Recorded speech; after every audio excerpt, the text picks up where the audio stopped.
This video will introduce nonlinear relationships. In addition to interaction terms in a model, we can also add transformations of variables to a model.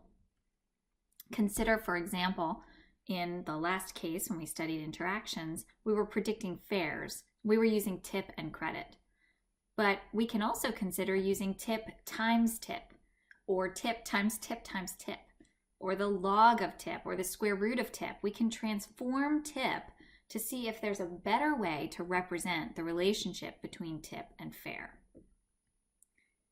We have to make sure it's an appropriate transformation, so if tip could be measured as a negative value, which obviously in this case it can't, but if it could, then we couldn't use a square root because it doesn't make sense to take the square root of a negative number.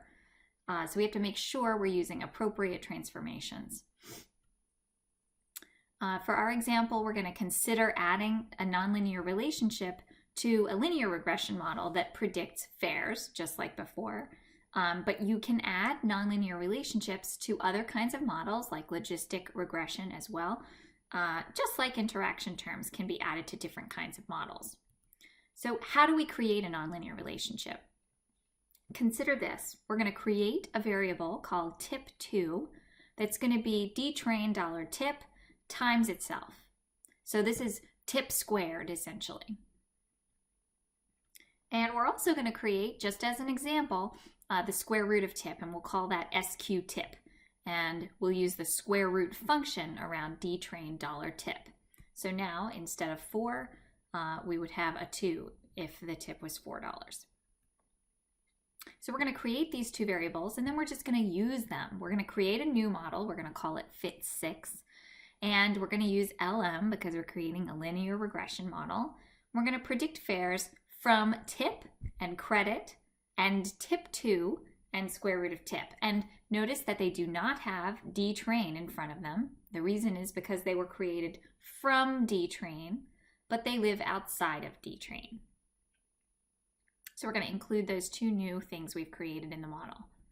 Then we'll look at the summary.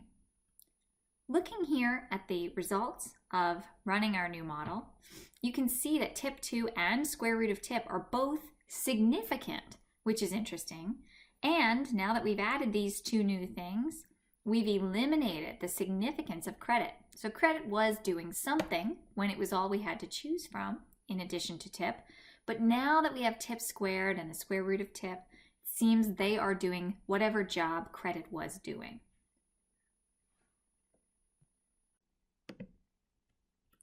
So you can also see that the r squared goes up from 0.43 to 0.48. So we've really improved the model from the one where we had just tip and credit. But the interpretation of the coefficients is harder. So how do I know what it means that as tip squared increases, the overall fare is going to decrease? Or as the square root of tip increases, the overall fare is going to decrease. It's much harder to understand what these things mean, except that we do know that tip squared will grow faster than just regular tip because we're multiplying its increase by itself. And square root of tip will grow slower than just regular tip because we're sort of taking away some of its power by applying the square root function. So we know those things to be true. But interpreting interactions and nonlinear relationships can sometimes be very challenging. The benefit to adding them to the model is improvement in prediction accuracy, or r squared.